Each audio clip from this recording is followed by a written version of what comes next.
Баршаңызға қайырлы күн. Сіздермен Жанерке бүгін түрік пахлавасының толық рецептін көрсетемін. Менде екі түрлі пахлава жасадым. Біреуі миди, біреуі қарапайым үш бұрышты пахлава түрі. Және менің каналыма тіркеліп, видеоны соңына дейін қарап, менімен бірге жасап көрсеңіздер болады. Дәмі деген өте тәтті болып шығады. Ал ендеше бірінші қамырымызды елеп алайық. Ол үшін бізге сүт, 2 ас қасық айран керек. Сүт пен айранымыз салқын немесе жылы болуы маңызды емес. Кейін бір жұмыртқамызды шағып аламыз және 70% уксусымыздан 5 тамшыдай қосамыз. Ал егерде сізде 9% уксус болса, бір чайный ложка қоссаңыздар болады. Және 2 ас қасық өзіміздің күнбағыс майымызды қосамыз. Және барлығын жақсылап араластырып аламыз.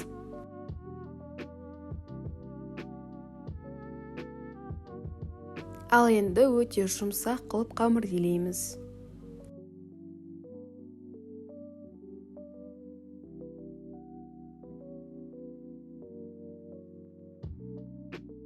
Қамырымыз елеп болғаннан кейін қақпағын жауып 20 минутқа бөлме температурасына қойып қоямыз.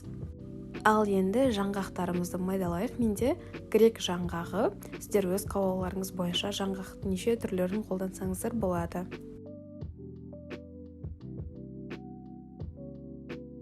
Ал енді қамырымызға ұн себелеп майда бөлшектерге бөліп аламыз. Өз қалауларыңыз бойынша.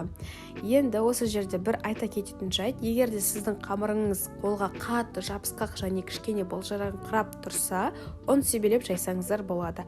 Ал егерде сіздің қамырыңыз қатты және ұн қажет етпейтін болса, крахмал қолданыңыз. Себебі крахмал қолдансаңыз, біздің пахлаваларымыз бір-біріне жабысып жақсы бүгілетін болады.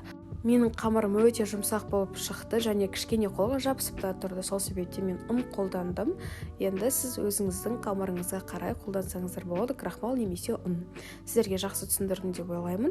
Ал енді қамырларымыздың барлығын майдалап, бөлшектерге бөліп болғаннан кейін өте жұқа қылып жайып аламыз. Ал енді ең бірінші сіздерге миди пахлавасын көрсетемін. Ол үшін қамырымызды өте жұқа қылып жаямыз. Кейін оқтауымызға орап аламыз. Екі шетінен екі қолымызбен ортасына қарай қамырды мыжып, қатпарлы қылып ашып аламыз. Өте әдемі болып шығады. Ал енді қатпарлы күйінде қалдырамыз. Ортасына қатпарлысын қалдырып, екі шетіне кішкене қамырды түзелеп шығарып қоямыз. Видеода көрсетіліп тұрғандай, қатпарлы жерін дәл ортасына алып қаламыз. Ал енді салмасын дайындайық. Менде майдаланған блендерден өткізілген жаңғақ және бір жұмыртқаның ақ уызы. Кейін сахарная пудра немесе шекер қолдансаңыздар болады. Барлығын жақсылап араластырып аламыз.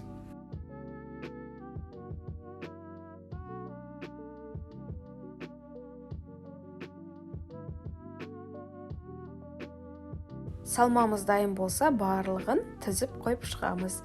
Пельмен бүккен секілді араларын кішкене ашып қойып шығамыз. Кейін қамырымыздың екі шетін ортасына қарай бүгіп шығамыз. Қатты мұжудың қажеті жоқ. Видеода көріп тұрғандарыңыздай. Кейін араларын бөліп шығамыз, яғни саусақпен бөліп шығамыз. Ал енді қамырымызды теріс аударамыз. Бұл біздің пахлавамыздың беті болады.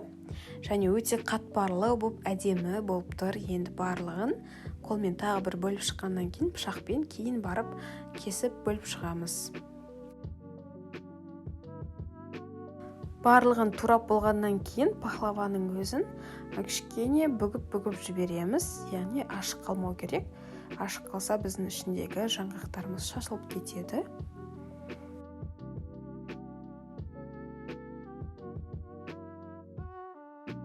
Ал енді пахлаваларымызды 180 градуста қызып тұрған пеште 25 минутта пісіріп аламыз. Шұңғылда ыдысқа салып, бетіне сармайды жағып шығамыз. Ал енді бізде келесі пахлаваны үлкендеу табаға орналастырып, жаңғақтарымызды қойып, артық қамырын кесіп алып тастаймыз. Видеода көріп тұрғандарыңыздай қайталап жасасаңыздар болады, және қалған қамырды қайта қайтарып, илеп жайсаңыздар да болады.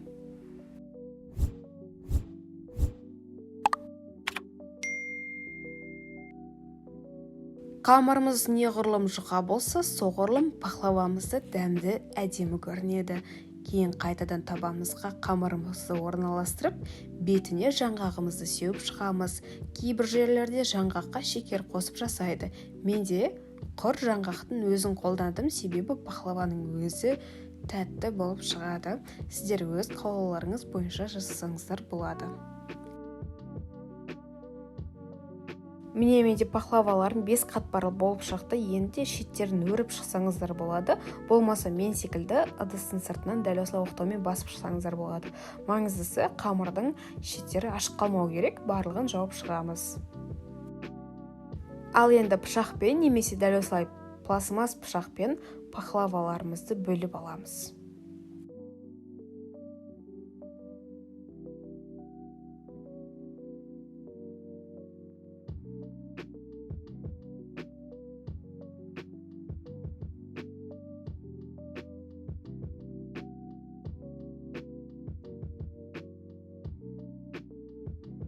Сары майымызды микроволновкада ерітіп аламыз, кейін пахлавамыздың бетіне құйып, жетпей қалған жерлеріне кесечкамен жағып шығамыз. Кейін 180 градуста қызып тұрған пеште 20-25 минутта пісіріп аламыз, ал оған дейін сиропын дайындайық. Газға қойылатын ыдысқа немесе тостағымызға 200 мг су құйып аламыз және 200 грамм шекер құйып аламыз, яғни 1 бокал су, 1 бокал шекер қосамыз. Қаласаңыз, лимон қоссаңыз болады. Менде лимон болған жоқ, сол себептен лаймонның соғын қолдандым. Газға қайнатпаймыз, қантымыз ерігенше газда ұстаймыз және араластырып тұрыңыздар. Міне менің сиропым дайын болды. Енді ыстық пештен қазір шыққан пахлавамызға ыстық сиропымызды құямыз.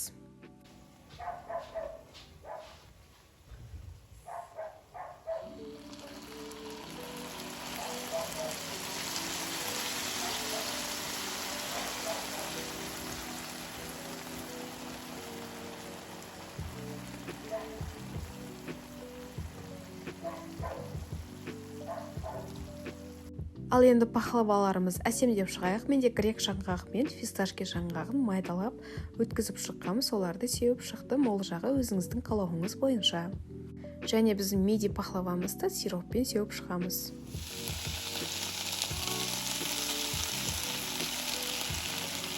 Әсеміне қарай миди пахлавамыздың бетіне фисташкиді майдалап үгітіп алғам, соларды бетіне сеуіп шығып жатырмын. Ол жағы өзіңіздің қалауыңыз бойынша жасасаңыздар болады. Ал міне пахлаваларымыз дайын болды. Ұнаса лайк қойып, комментарий жазып, ең бастысы менің каналыма тіркелуді ұмытпаңыздар.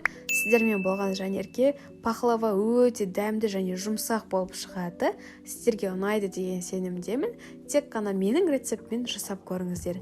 Видеоны соңына дейін қарағандарыңызға рахмет.